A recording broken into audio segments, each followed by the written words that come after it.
बिस्मिल्लाहिर्रहमानिर्रहीम। शुरू अल्लाह के नाम से जो बड़ा मेहरबान निहायत रहम वाला है। अस्सलाम वालेकुम गाइस। तो आज हम आर के डिसिप्लिन्स के बारे में जानेंगे।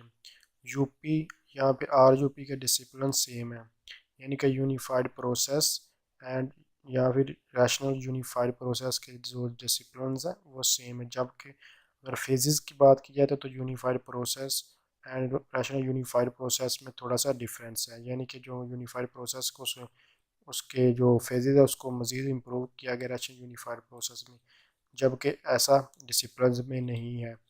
आर और यूपी के डिसिप्लिन सेम है। तो अब इनके बारे में डिस्कस करते हैं ये क्या है।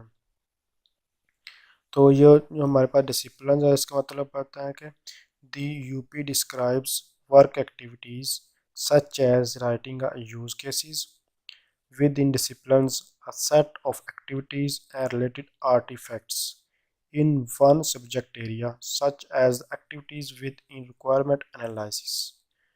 तो ये सिंपल आपको ये बता दूं कि जो डिसिप्लिन है ये हमारे पास वर्क एक्टिविटीज़ वगैरह को डिफाइन करता है। अब आर्टिफैक्ट्स हमारे पास क्या होता है इसके बारे में पहले मैं बता चुका हूँ, लेकिन इसमें ये मज़ीद यूज़ होगा इसलिए फिर इसको मैं बता देता हूँ डिटेल के साथ। तो ये किसी भी वर्क प्रोडक्ट को जनरल टर्म में किसी भी वर्क प्रोडक्ट को जनरल टर्म में जो भी डिफाइन करते हैं उसको हम आर्टिफैक्ट कहते हैं। ये जैसे कि code, web graphics, database schema, text document, diagram, models and so on. तो यू जैसे कि इंसेप्शन आर्टिफैक्ट्स, यूपी आर्टिफैक्ट्स, हर किसी के अपने आर्टिफैक्ट्स होते हैं, यानी कि वर्क प्रोडक्ट है किसी भी जनरल टर्म जो जो भी जनरल टर्म होती है। सिंपल आप इसको समझना चाहे तो आप समझ सकते हैं कि स्टार्टिंग से लेकर यानी कि बेस लाइन से लेकर लास्ट तक जो भी हम वर्क करते हैं उसके बारे में ये आर्टिफैक्ट्स हमें बताता है। तो बिजनेस मॉडलिंग में क्या था ये डोमेन मॉडल आर्टिफैक्ट्स, यानी कि डोमेन मॉडल में जो कुछ भी आता है वो इसमें आता है। तो डोमेन मॉडल क्या है इसके बारे में हम बहुत डिटेल के साथ पहले वाले ट्यूटोरियल है उनमें डिस्कस कर चुके हैं।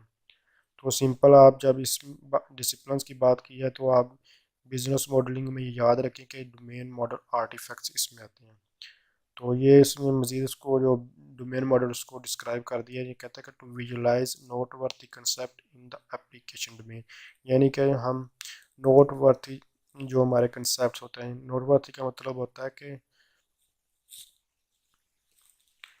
काबिल गौर या काबिल फ़िक्र, यानी कि जो भी हमारे पास काबिल गौर चीज़ होती है उसको हम देखते हैं। तो उसके बाद हमारे पास आती है रिक्वायरमेंट्स। तो रिक्वायरमेंट्स हमारा यूज़ केस मॉडल और सप्लीमेंट्री स्पेसिफिकेशन आर्टिफैक्ट्स होते हैं। तो जो हमारे पास यूज़ केस मॉडल में हम क्या करते हैं मोस्टली यूज़ हमारे पास होती है फंक्शनल रिक्वायरमेंट्स, जबकि सप्लीमेंट्री स्पेसिफिकेशन में हमारे पास नॉन फंक्शनल रिक्वायरमेंट्स होती हैं।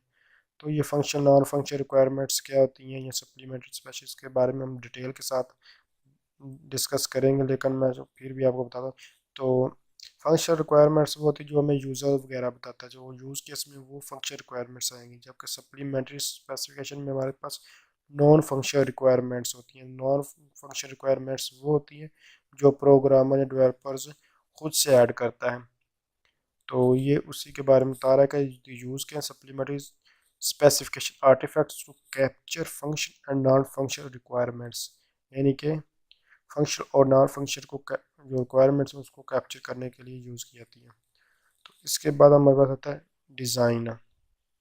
तो डिज़ाइन क्या है, डिज़ाइन मॉडल, यानी कि जो डिज़ाइन मॉडल है उसके सारे आर्टिफैक्ट्स वगैरह इसमें आते हैं। टू डिज़ाइन द सॉफ्टवेयर, यानी कि हमारा जो सॉफ्टवेयर ऑब्जेक्ट है उसको डिज़ाइन करने के लिए।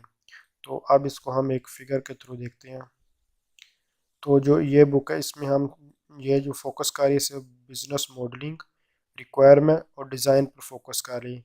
जो हमारे पास यूपी डिसिप्लिन है वो बहुत सारे, ये सारे सारे यूपी डिसिप्लिन है, लेकिन जो ये बुक मतलब ये हमारे जो ओड है जो सब्जेक्ट है जो ये फोकस सिर्फ करेगा इन तीन चीज़ों पर। तो ये जो डायग्राम आपको नज़र आ रही है इसके बारे में आपको कन्फ्यूज़ होने की नहीं कोई बात नहीं, इसमें ये हमारे पास ये फेजेस वगैरह आते हैं। तो फेजेस और जो डिसिप्लिन्स हैं इनमें क्या रिलेशनशिप है इसके बारे में बाद में इसके जो नेक्स्ट जो ट्यूटोरियल है उसके में डिस्कस करेंगे।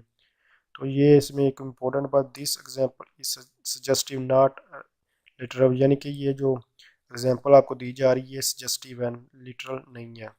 ये इम्पोर्टेंट चीज़ है आपको याद करनी। तो इसमें जो इम्प्लीमेंटेशन होती है इसके बारे में इसने थोड़ा सा बताया कि programming and building the system, यानी कि जो इम्प्लीमेंटेशन का मतलब होता है प्रोग्रामिंग और बिल्डिंग सिस्टम, ना कि डिप्लॉइंग। तो यही इसका जो इम्पोर्टेंट जो पार्ट्स तीन इसमें यूज़ होते हैं यूपी डिसिप्लिन्स में। तो अगर ये समझते हैं वीडियो हेल्पफुल तो इसको लाइक कीजिए। Thanks for watching. अल्लाह हाफिज़।